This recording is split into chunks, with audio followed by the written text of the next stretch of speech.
The first time I saw Claire Whitaker again, she was standing on the far side of a 4th of July bonfire with a sparkler in one hand and my past in the other. At least that's how it felt.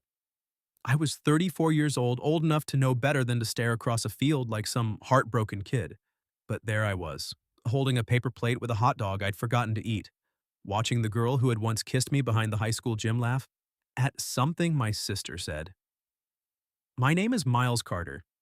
I run scheduling for a regional delivery company outside Cedar Falls, Iowa, which sounds boring, until you realize half my job is convincing grown men not to fight over holiday routes and broken forklifts. I had a small house, a decent truck, a quiet life, and a reputation for being dependable in the least romantic way possible. Claire had been the only person who ever made dependable feel dangerous. I hadn't seen her in 16 years. Not since the summer after graduation when she left for Oregon with 2 suitcases, a scholarship, and a letter she told me not to read until she was gone. I never got that letter. I thought she changed her mind. She thought I ignored it. And like stubborn 18-year-olds with too much pride and not enough phone minutes, we let silence do the rest. So when my sister Natalie dragged me to her annual 4th of July bonfire and said, "Don't be weird, but someone from school is here," I should have gone home. Instead, I said, "I'm never weird." Natalie looked at the ketchup stain on my shirt. Miles. Then I saw Claire. She was 34 too, but time had done something unfair to her. Not made her younger. Better than that. It had made her certain. Her dark blonde hair was shorter now, brushing her jaw. She wore a faded denim jacket over a white sundress, and when she turned toward me, the firelight caught the small scar above her eyebrow from the bike crash we'd never told our parents about. Her smile faded first, then softened, then hit me square in the chest. "Miles Carter," she said when I finally crossed the grass. "Claire Whitaker," I said. "You still look like trouble with good handwriting."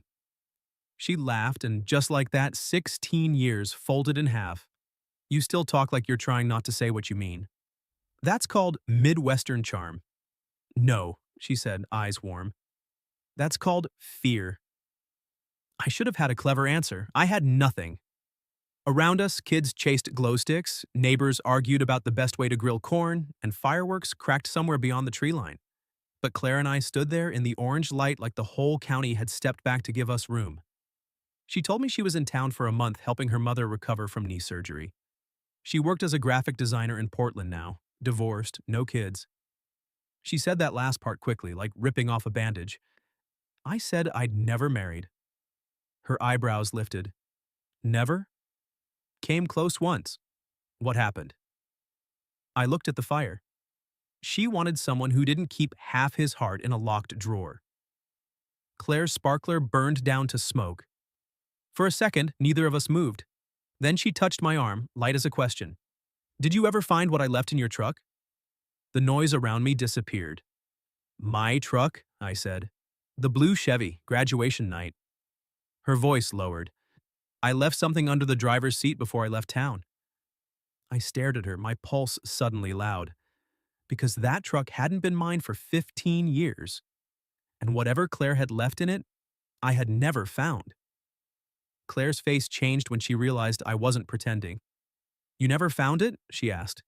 I shook my head. "I cleaned that truck 100 times." Not well, apparently.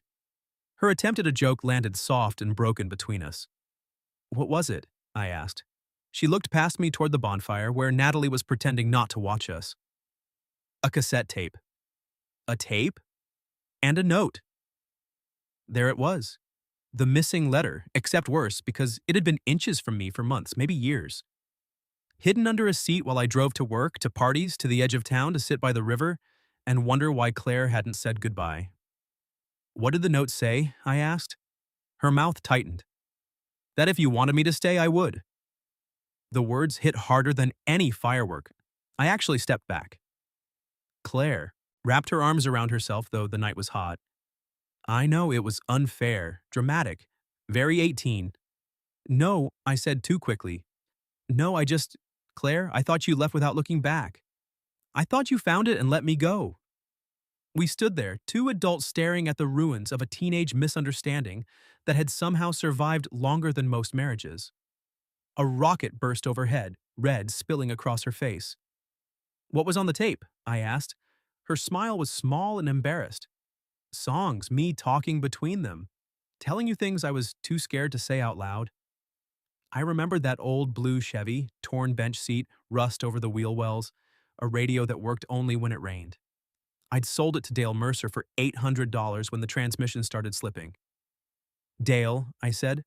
"What?" "I sold the truck to Dale Mercer," Claire blinked. "Dale still lives here?" "Unfortunately for everyone at the bowling alley, yes." For the first time, she truly laughed. It loosened something in my chest. "Do you think he still has it?" she asked. "Dale? He keeps everything. The man has 3 broken snowblowers and a collection of gas station sunglasses." Claire glanced toward the gravel drive where my current truck sat between minivans and lawn chairs. "Can we go ask him? Now?" She lifted a shoulder. "Unless you have big plans involving that cold hot dog?" I looked down. I was still holding the plate. 16 years ago, I would have said yes before she finished asking. At 34, I should have been cautious, reasonable, a man who understood that old feelings could look like fate when lit by firelight. Instead, I handed the plate to a confused 10-year-old passing by and said, "Let's go." Natalie intercepted me near the driveway. "Where are you two going?" "To make a mistake," I said. Claire smiled. "Possibly retrieve evidence." My sister looked between us, then pointed at me. "Do not come back engaged or arrested." "No promises," Claire said. Dale Mercer lived 6 miles outside town in a farmhouse surrounded by machinery in various stages of surrender. His porch light was on. So was the neon beer sign in his garage. When we pulled in, Claire whispered, "I feel like we're breaking into a memory." Dale emerged before I killed the engine, wiping his hands on a rag. "Well, I'll be," he called. "Miles Carter with a woman in his truck. Mark the calendar." "Good to see you too, Dale." His gaze shifted to Claire. Recognition took a second, then bloomed. "Claire Whitaker?" "Hi, Dale." He grinned. "You hear about the Chevy?" My hand froze on the door handle. Claire and I looked at each other. Dale's grin faded. "What? I figured you knew." "Figured we knew what?" I asked. Dale leaned one shoulder against the garage frame, suddenly looking less amused. Behind him, an old fan pushed hot air around piles of tires and paint cans. "That truck had something hidden in it," he said. Claire's breath caught. I stepped closer. "A cassette tape?" "And a note," Dale said. "In a plastic sandwich bag, tucked way up under the seat rail, only found it because I dropped a socket." For a moment, all I could hear was gravel shifting under my boots. "You found it," Claire said quietly. Dale looked at her, then at me. "I did." "And you didn't tell me?" I asked. His ears went red. "I tried." "No, you didn't." "I drove to your place," he said. "Your mom said you'd moved to Waterloo for that warehouse job. I didn't have your number." "That was one summer." "Yeah, well." He rubbed the back of his neck. "Then life happened." Claire's voice was careful. "Do you still have it?" Dale's gaze dropped to the oil-stained concrete. My stomach turned. "Dale." "I might," he said. "Might?" "Look, I put it somewhere safe. Every person in Iowa knows that means gone forever." Claire pressed her lips together like she was trying not to fall apart over something she'd convinced herself didn't matter anymore. Dale saw it too. "Wait here." He disappeared into the garage. I wanted to say something useful, something adult and soothing. Instead, I stood beside Claire under a sky flashing with distant fireworks, feeling 18 and helpless all over again. "I'm sorry," I said. She looked at me. "For what?" "For not finding it. For assuming. For letting one missing note become a whole life." "That wasn't just you." "Maybe not, but I was good at being wounded. Gave me an excuse not to risk anything." A small smile touched her mouth. "You always did make heartbreak sound like a practical decision." "I had spreadsheets." She laughed once, then wiped quickly under one eye. Dale returned carrying a dented metal lunchbox with faded stickers on it. "Okay," he said. "Don't get excited. Too late." He set it on the hood of my truck and opened it. Inside were old registration papers, a keychain shaped like a bowling pin, 2 ticket stubs, and a plastic bag yellowed with age. Claire reached for it, then stopped. "You should open it," she said to me. My hands were not steady. The note had been folded twice. The ink was blurred in places, but I knew her handwriting instantly, all loops and slant, like it was running towards something. "Miles, I'm leaving at 6 tomorrow morning. I told everyone I'm ready. I'm not. If you ask me to stay, I will. If you ask to come with me, I'll say yes. If you say goodbye, I'll try to be brave. I love you. Not in a graduation night way, in a terrifying, inconvenient, I can't picture my life without your laugh way. I made the tape because I knew I'd cry if I tried to say it. Please don't let pride answer for you. Claire." I finished reading, but I couldn't lift my head. Dale cleared his throat. "There's a tape player in the garage." Claire whispered, "Does it work?" Dale shrugged. "It's from 1989, so probably better than anything new." We followed him inside. He set the cassette into a dusty stereo on a workbench. For 3 seconds, there was only hiss. Then Claire's 18-year-old voice filled the garage.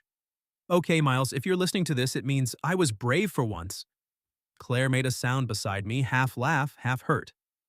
On the tape, her younger self sniffled. "I had this whole speech planned, but now I'm sitting in your truck and it smells like French fries and motor oil, and I can't stop crying, which is humiliating because I specifically wore waterproof mascara." Dale suddenly became fascinated with a shelf of brake fluid and turned his back. The first song clicked on. Fast car, tinny and warped, but unmistakable. Claire covered her mouth. I remembered that song coming through her bedroom window the night before finals, remembered her saying, "Someday I'm going to drive until nobody knows my name," and me saying, "Bring snacks." The song cut off. Young Claire returned. "I know Oregon is far, I know you think I need to go become somebody, but Miles, I don't want a life where becoming somebody means losing you." My throat closed. The tape hissed, then carried on. "If you don't feel the same, it's okay. I mean, it's not okay. I'll be dramatic and miserable and probably write bad poetry, but I'll survive. I just need to know I told you the truth once." The garage felt too small for all the years we'd wasted. I looked at Claire. She was staring at the stereo like it was a ghost. "I was so young," she whispered. "You were braver than me." She shook her head. "I hid it under a seat. Still counts." Another song started, one I'd forgotten we loved until the chorus dragged it up from some locked room in my chest. We had danced to it barefoot in her parents' driveway after prom, her shoes abandoned in the grass, my hands terrified at her waist. The tape warbled, slowed, then snapped silent. Dale slapped the side of the stereo. "No, no, no." The machine clicked and whined.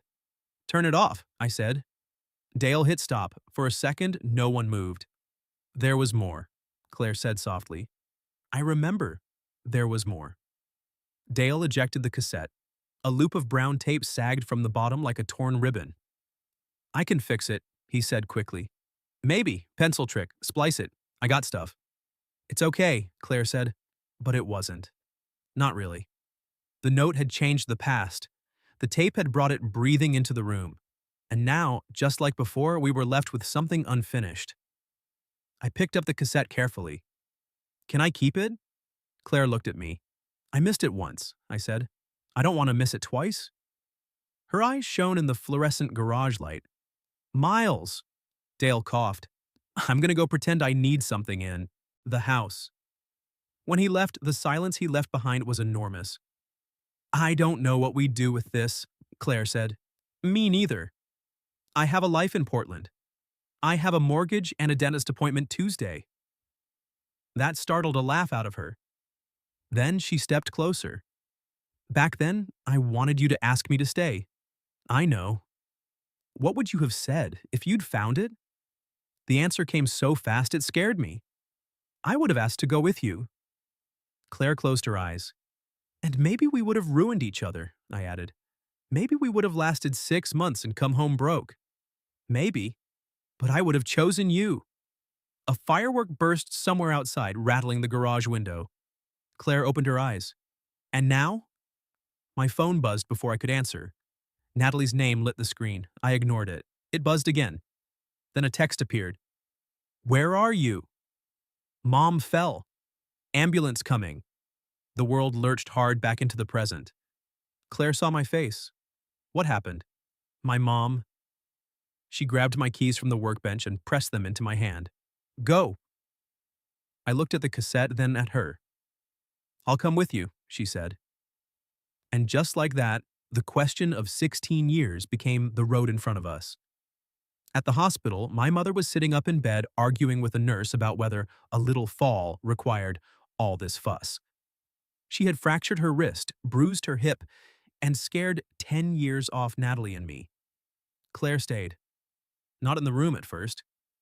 She sat in the waiting area with stale coffee and my keys in her lap, like she was guarding a doorway between who I'd been and who I might still become. At 2 in the morning, Mom noticed her through the glass. Is that Claire Whitaker? Yes, Mom blinked. Well, took you long enough. Even injured, my mother had aim. Claire drove me home because my hands were shaking too badly. We didn't talk about the note or the tape.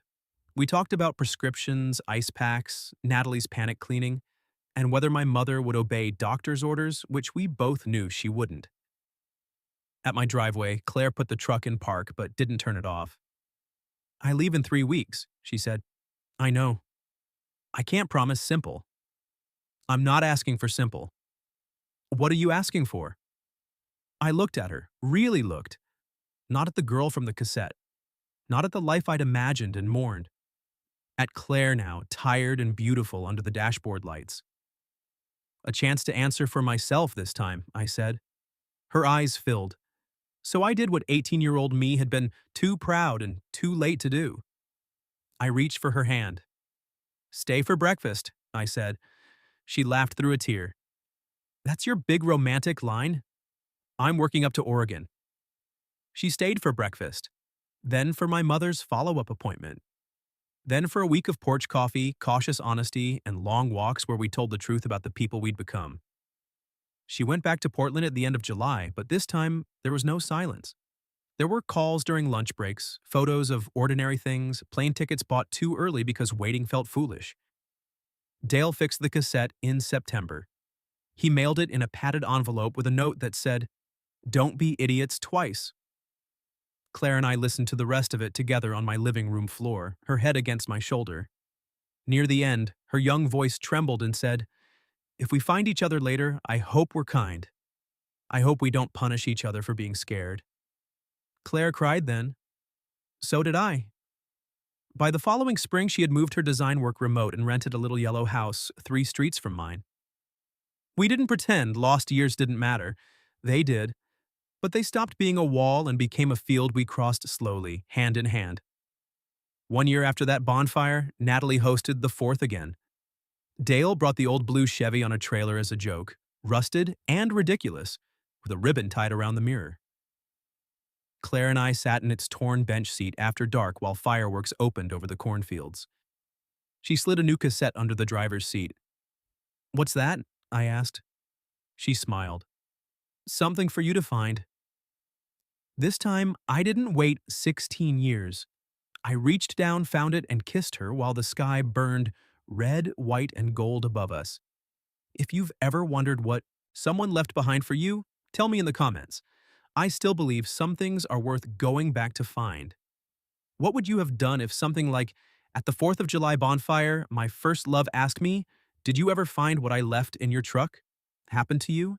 And have you ever mistaken kindness for something your heart was too afraid to name? Tell me your story in the comments. If you liked this one, leave a like, subscribe, and I'll see you in the next video.